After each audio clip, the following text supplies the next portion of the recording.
BJP राष्ट्रीय कार्यकारिणी की बैठक में आज पारित हुआ सामाजिक आर्थिक प्रस्ताव। देश भर में हो रहे सर्वांगीण विकास के लिए प्रधानमंत्री का जताया गया आभार। आज प्रधानमंत्री कार्यकर्ताओं को देंगे जीत का मंत्र। 2024 के लोकसभा में पाकिस्तान के आतंकवादी अब्दुल रहमान मक्की को संयुक्त राष्ट्र ने घोषित किया वैश्विक आतंकवादी।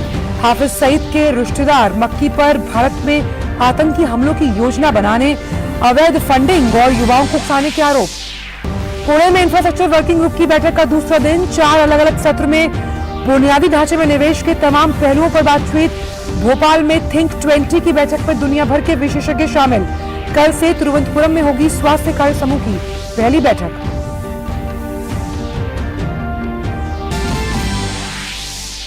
आज से 23 जनवरी तक देश भर में आइकॉनिक इवेंट सप्ताह। आजादी के 75 साल और नेताजी सुभाष चंद्र बोस की जयंती पर गृह मंत्रालय की ओर से होंगे कई कार्यक्रम।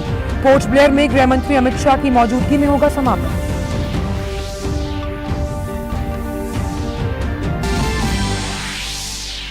भुवनेश्वर में आज हॉकी वर्ल्ड कप में होंगे 2 अहम मुकाबले। पूल बी में जर्मनी, बेल्जियम और जापान कोरिया के बीच भिड़ंत।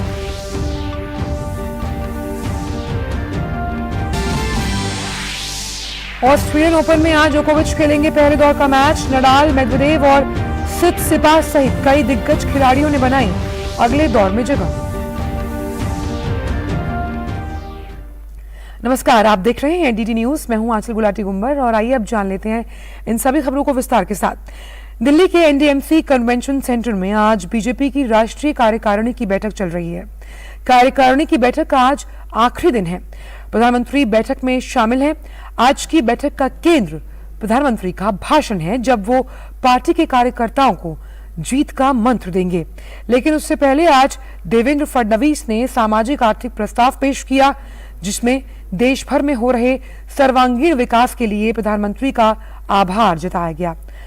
अब प्रधानमंत्री के संबोधन के साथ बैठक का समापन हो जाएगा और पार्टी एक नए जोश और उत्साह के साथ काम करने में जुट जाएगी। तो आज देखना होगा कि बीजेपी की सबसे लोकप्रिय चेहरे के तौर पर प्रधानमंत्री मोदी पार्टी कैडर को क्या संदेश देते हैं। कार्यकारिणी जिस जगह हो रही है वहां अलग अलग 6 थीम्स पर बीजेपी ने प्रदर्शनी लगाई है। ये प्रदर्शनी केंद्र सरकार की योजनाओं का एक आईना है। राष्ट्रीय कार्यकारिणी की बैठक एनडीएमसी सम्मेलन केंद्र में हो रही है और इसी जगह पर बीजेपी ने प्रदर्शनी लगाई है 6 थीम पर आधारित। हम देख सकते हैं इस प्रदर्शनी में सुशासन सर्वप्रथम, और इस तरह से अलग अलग थीम पर प्रदर्शनी लगाई गई, जिसमें विकास के पथ पर जम्मू कश्मीर जो आगे बढ़ रहा है, आतंकी घटनाओं की वहां पर कमी हो रही है, मुस्लिम महिलाओं की खुशहाली के लिए जो काम किया गया है। इस तरह से हम देख रहे हैं कि अलग अलग थीम पर कुल 6 थीम है जिस पर यह प्रदर्शनी लगाई गई है। आप हमारे बाईं तरफ देखिए, विश्व गुरु भारत। दुनिया भर में जो भारत की पहचान जो मजबूत हुई है प्रधानमंत्री नरेंद्र मोदी की अगुवाई में, हम जानते हैं कि जिस तरह से वैश्विक संकट में मददगार बना है भारत, उसका जिक्र है। जिस तरह से दुनिया भर में भारत की तारीफ हुई है, हमने संकट के दौरान दुनिया भर की मदद की है। युद्धग्रस्त जब यूक्रेन से वापस जब भारतीय नागरिकों को लाया गया, योग की महिमा जो चारों तरफ हुई है, इस तरह से हम G20 में जानते हैं कि भारत को अध्यक्षता मिली है। तमाम जो प्रयास हुए हैं प्रधानमंत्री नरेंद्र मोदी की अगुवाई में, उसको इन प्रदर्शनी के माध्यम से दर्शाया गया और प्रदर्शनी देखने भी जो नेता हैं वो यहाँ आ रहे हैं। तो इस तरह से हम देख रहे हैं कि यहाँ पर लोग आए हैं। सेवा, संगठन और समर्पण बीजेपी सरकार का मंत्र है कि समाज के अंतिम पायदान पर खड़े व्यक्ति के लिए काम करना है, सेवा का काम करना है। पार्टी संगठन उसके लिए हमेशा आगे काम करती है, सामाजिक न्याय के संकल्प के साथ काम करना है। तो उसका प्रदर्शन यहाँ पर किया गया और इस प्रदर्शनी का उद्देश्य ये है कि प्रदर्शनी में दरअसल जो चीजें दर्शाई गई हैं, जो बातें कही गई हैं, उस संदेश को जनता तक ले जाना है। जो राष्ट्रीय कार्य समिति के सदस्य यहाँ पर आए हुए हैं, ये अपने अपने राज्यों में जब जाएंगे, वहां प्रदर्शनी की जो 6 थीम है, जिसमें विश्व गुरु भारत है, सुशासन सर्वप्रथम है, सेवा, संगठन, समर्पण है, और जो बाकी थीम है उसके संदेश को जनता तक ले जाएंगे कि बीजेपी सरकारें, प्रधानमंत्री नरेंद्र मोदी की अगुवाई में केंद्र सरकार और बीजेपी शासित राज्यों की सरकार किस तरह से जनता की भलाई के लिए काम कर रही है, जिससे भारत की जो स्थिति है, जो भारत का गौरव है, वो ऊंचा हुआ है। दुनिया भर में भारत की पहचान और मजबूत से उभरी है। कैमरामैन आलोक के साथ शैलेंद्र मिश्र, डीडी न्यूज, दिल्ली। और फिलहाल वक्त एक छोटे से ब्रेक का।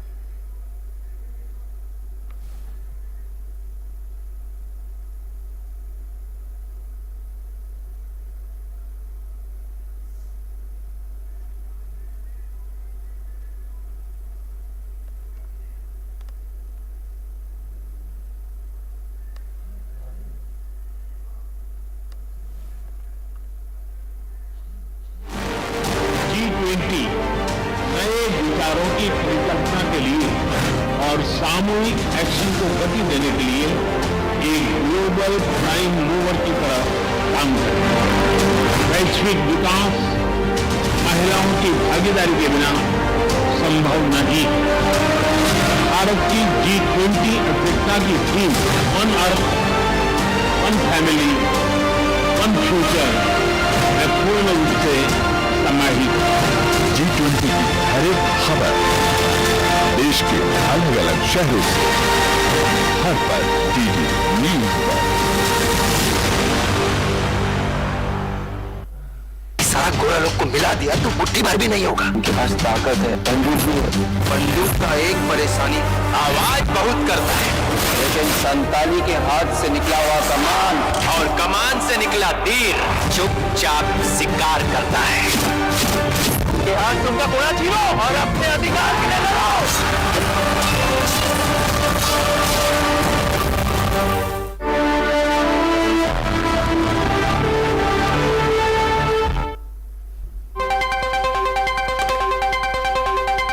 राजनीति की चाल से दुनिया के हाल तक, खेल के मैदान से किसान के खलियान तक, दिन भर की हर छोटी बड़ी खबर को समेटे खबर के हर किरदार को दिखाते हैं हम। डीडी न्यूज का प्राइम टाइम शो, सटीक और भरोसेमंद खबरें, खबर ही नहीं खबर का विश्लेषण भी, नए तेवर, नए कलेवर, नई धार और नई रफ्तार के साथ देखिए न्यूज नाइट हर रात 8 बजे सिर्फ डीडी न्यूज पर। ब्रेक के बाद सभी का स्वागत है। जिस तरह से हम आपको बताए थे कि जो भाजपा की कार्यकारिणी की दूसरी बैठक है, जिसमें अभी कुछ ही देर पहले आर्थिक प्रस्ताव पेश किया गया, उसी पर बात करने के लिए हमारे साथ हमारे संवाददाता शैलेंद्र मिश्र जुड़ गए हैं। शैलेंद्र, जिसका जिक्र हम सुबह भी कर रहे थे कि किस तरह से जो राजनीतिक प्रस्ताव है वो कल पेश किया गया था, और अभी कुछ ही देर पहले देवेंद्र फडणवीस जो कि उप मुख्यमंत्री हैं महाराष्ट्र के, उन्होंने आर्थिक प्रस्ताव पेश किया है, जिसमें जो सर्वांगीण विकास किया गया है राज्यों का, उसके बारे में जिक्र किया गया है। उस लिहाज से आज का दिन काफी अहम।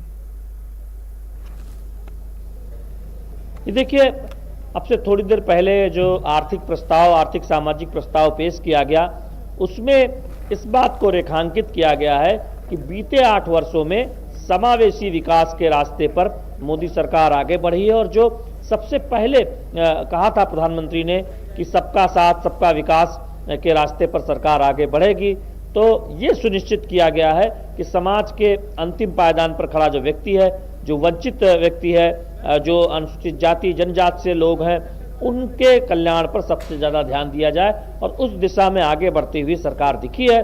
जब कोरोना की चुनौती आई तो किस तरह से कोई भूखा न सोए, इसकी चिंता की गई और सुनिश्चित किया गया कि उन्हें मुफ्त अनाज अतिरिक्त मुहैया कराया जाए। हमने देखा कि स्वदेशी टीका उपलब्ध कराया गया, और कोरोना की चुनौतियों से जिस तरह से भारत सफलतापूर्वक सामना भारत ने किया, दुनिया भर ने उसको देखा। डिजिटल पेमेंट में हम अगुआ बने हैं, दुनिया हमारी सफलता को देख रही है। आज हम तेजी से, हमारी जो जीडीपी है वो आगे बढ़ रही है। इसके साथ ही साथ तमाम वो सफलताएं जिसमें युवाओं को अवसर मिल रहे हैं, एकलव्य विद्यालय के जरिए वनवासियों के बच्चों, लड़कियों और लड़कों को बढ़िया शिक्षा मिले, उस दिशा में काम हो रहा है। तो दरअसल सर्वांगीण विकास के रास्ते पर जो आगे बढ़ा गया है, जो उल्लेखनीय उपलब्धि हासिल हुई है आर्थिक मोर्चे पर और समावेशी विकास के मोर्चे पर, उसका विस्तार से जिक्र आर्थिक और सामाजिक प्रस्ताव में किया गया और ये कहा गया कि प्रधानमंत्री नरेंद्र मोदी की अगुवाई में आज देश तमाम क्षेत्रों में आगे बढ़ रहा है, आत्मनिर्भर हो रहा है और हम देख रहे हैं कि इसमें गरीबों की चिंता की गई है, युवाओं को ज्यादा से ज्यादा अवसर मिले। आज युवा जॉब क्रिएटर बन रहे हैं, रोजगार देने वाले बन रहे हैं और इसके साथ साथ दुनिया देख रही है कि भारत में किस तरह से एक स्टार्टअप इकोसिस्टम आया है। जो आर्थिक सामाजिक प्रस्ताव आया इसमें G20 के सफल नेतृत्व को लेकर प्रधानमंत्री नरेंद्र मोदी के नेतृत्व की तारीफ भी की गई है। G20 को लेकर एक अलग से प्रस्ताव आएगा, विदेश मंत्री एस जयशंकर उस प्रस्ताव को पेश करेंगे और बताएंगे उन उपलब्धियों के बारे में जो भारत की अगुवाई में हासिल की जा रही है। तो निश्चित तौर पर हम देख रहे हैं कि जो दूसरे दिन का जो पहला सत्र था उसमें आर्थिक सामाजिक प्रस्ताव रखा गया, उसे पारित किया गया। इसके बाद G20 को लेकर एक विशेष सत्र है और कुछ राज्यों को लेकर जो बाकी बचे चुनाव वाले राज्य हैं, कल 4 राज्यों पर चर्चा हुई थी, बाकी 5 राज्यों पर चर्चा है और अंत में समापन सत्र होगा। प्रधानमंत्री नरेंद्र मोदी के संबोधन के साथ वो खत्म होगा और उससे पहले अध्यक्षीय एक टिप्पणी होती है कि दिन भर जो हुआ 2 दिनों में, उसका एक संक्षिप्त विवरण बीजेपी के राष्ट्रीय अध्यक्ष सामने रखेंगे। बिल्कुल, बहुत अहम बात आप कह रहे हैं कि जिस तरह से जो सामाजिक आर्थिक प्रस्ताव पेश किया गया है, किसी भी क्षेत्र को ना छोड़ा जाए बल्कि सभी को मुख्य धारा में शामिल करके इस प्रस्ताव को पेश किया जाए, पेश किया गया है। बहुत बहुत शुक्रिया शैलेंद्र इन तमाम जानकारियों को हमसे साझा करने के लिए। रामचरितमानस पर बिहार के शिक्षा मंत्री द्वारा की गई टिप्पणी पर काशी के धार्मिक संस्थान और काशी के विद्वानों में नाराजगी है। इन विद्वानों में गोस्वामी तुलसीदास के वंशज भी शामिल हैं, जिनका मानना है कि इसे सही तरीके से पढ़ने और समझने की जरूरत है। देखिए, एक बात तो आप समझ लीजिए कि रामचरितमानस गोस्वामी जी ने जो लिखा है वो मुगल काल था और वो भारत के लिए कहिए तो वो बहुत ही कठिन समय था और उसमें दुनिया भर के झंझावत, लोग अपने धर्म से भागना शुरू किए, इधर उधर कन्वर्जन, कितने दिक्कत सब हुए थे। उस समय गोस्वामी जी ने ये रामचरितमानस लिखा।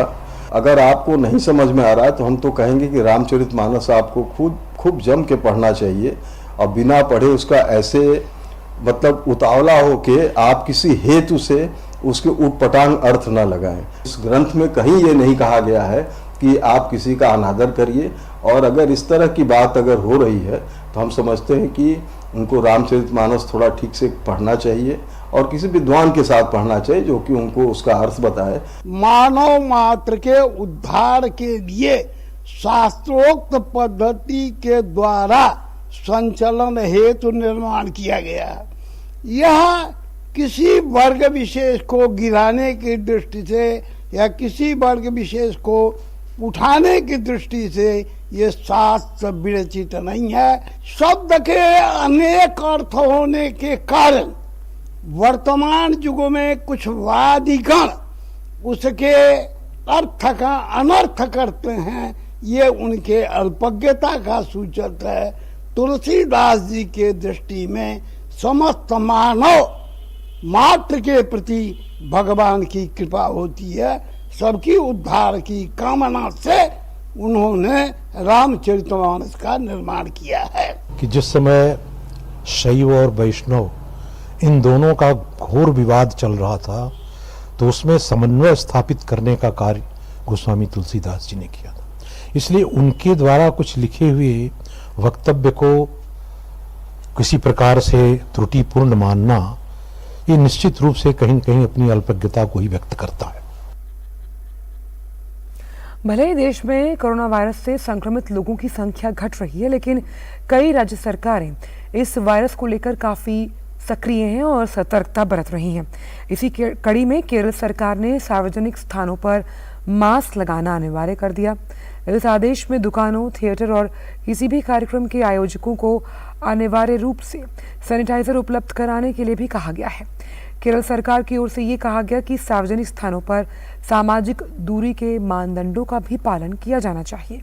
देश के सभी राज्यों की तुलना में केरल में कोरोना के सक्रिय मामले सबसे ज्यादा हैं। इसके बाद कर्नाटक, महाराष्ट्र और उड़ीसा में मामले सक्रिय हैं।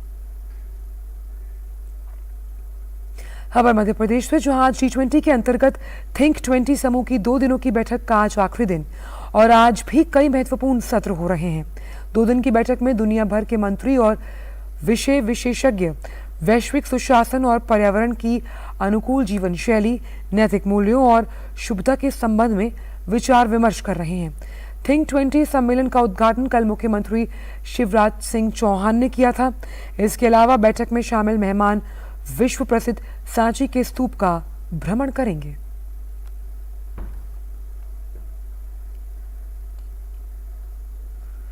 खबर जम्मू कश्मीर से, जहां के बडगाम में सुरक्षा बलों को एक बड़ी कामयाबी मिली।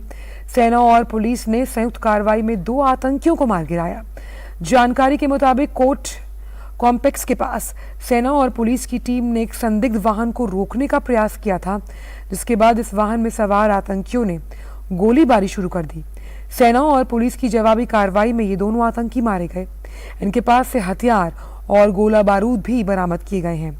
एडीजीपी कश्मीर ने बताया कि ये दोनों हाल ही में हुई मुठभेड़ से भागने में कामयाब हो गए थे। मारे गए दोनों आतंकी लश्कर-ए-तौयबा के बताए जा रहे हैं। पंजाब के छात्रों में भी परीक्षा पे चर्चा को लेकर बहुत जोश और उत्साह है। पिछली बार इस आयोजन का हिस्सा बने छात्र अपने अनुभव साझा करते हुए कह रहे हैं कि उन्हें इससे बहुत सहायता मिली। मैं 11वीं कक्षा में थी तो मुझे परीक्षा पे चर्चा के लिए चुन लिया गया था। इस अवसर के दौरान मुझे हमारे प्रधानमंत्री श्री नरेंद्र दामोदर दास मोदी जी से मिलने का मौका मिला। मुझे उनसे बहुत कुछ सीखने का मौका मिला। उनकी सिखाई हुई बातों की वजह से मुझे परीक्षा में बहुत मदद हुई। तमिलनाडु के तिरुचिरापल्ली की छात्रा ताहिरा को प्रधानमंत्री के परीक्षा पर चर्चा कार्यक्रम में शामिल होने का अवसर मिला था। उनका कहना था कि प्रधानमंत्री ने परीक्षा और पढ़ाई को लेकर जो सुझाव दिए, उन्होंने परीक्षा के हर कदम पर ताहिरा का साथ दिया।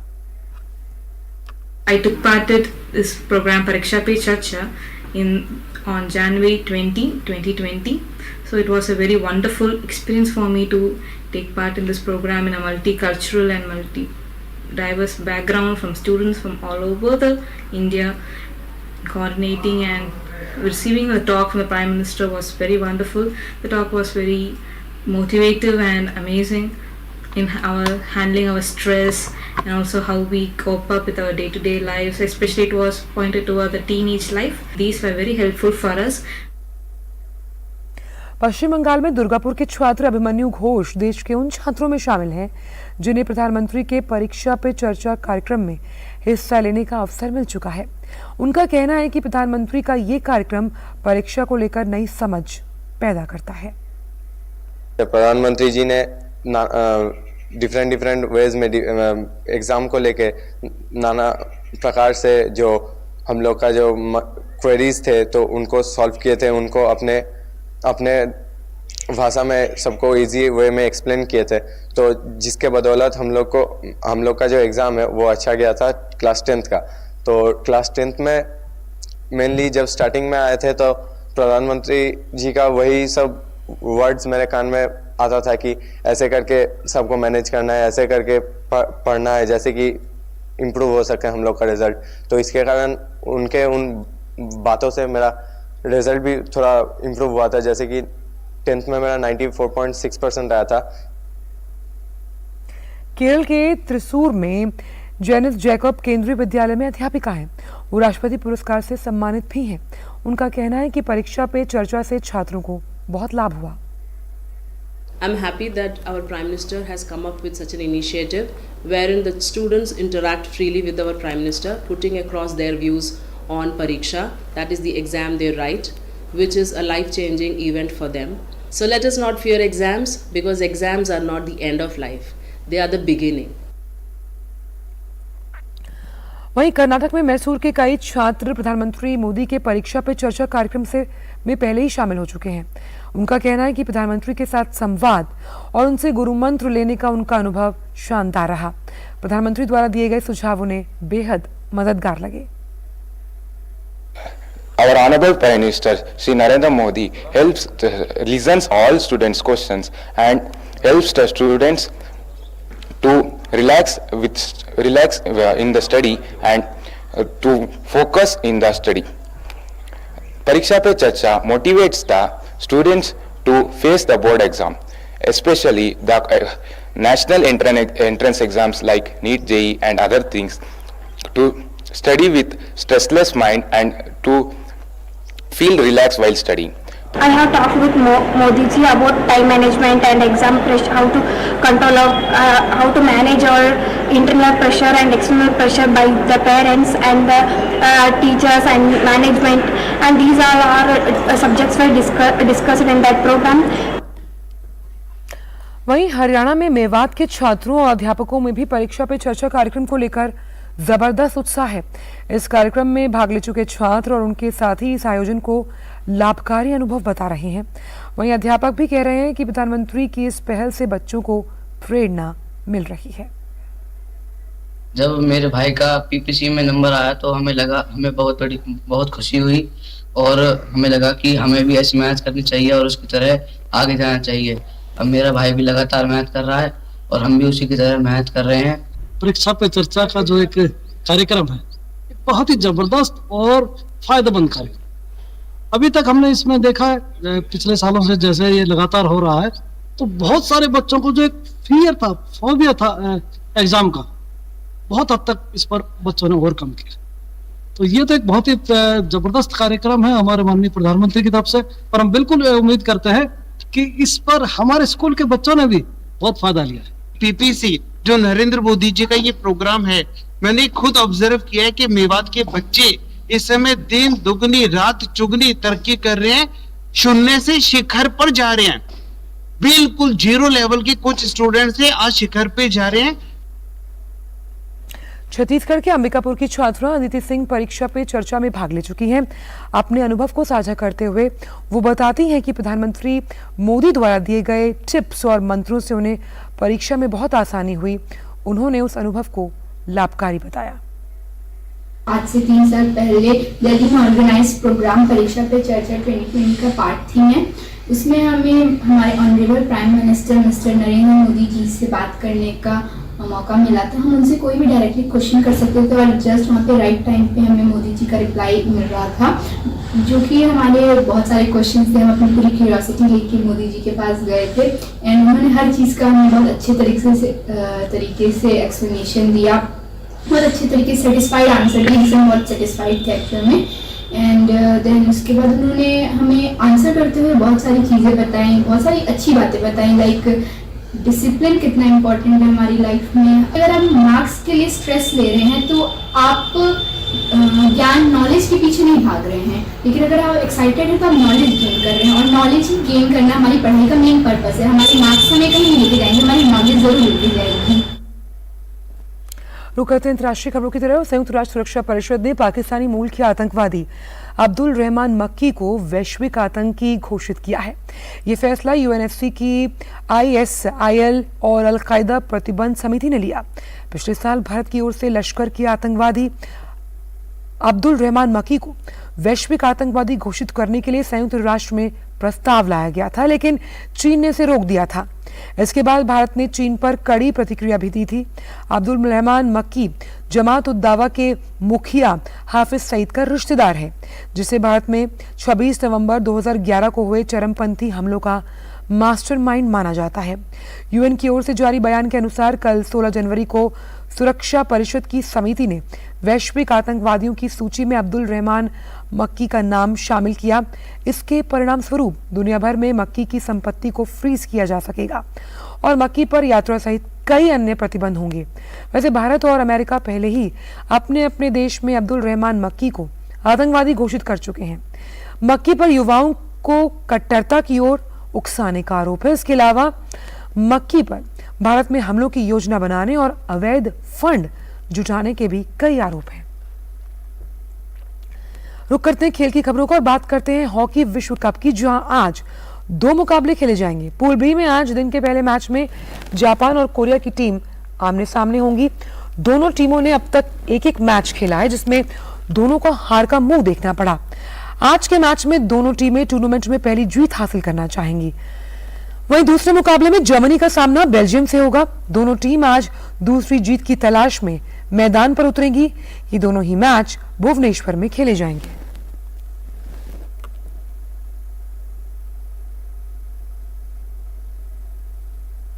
फिलहाल समाचारों में इतना ही, दीजिए इजाजत, नमस्कार।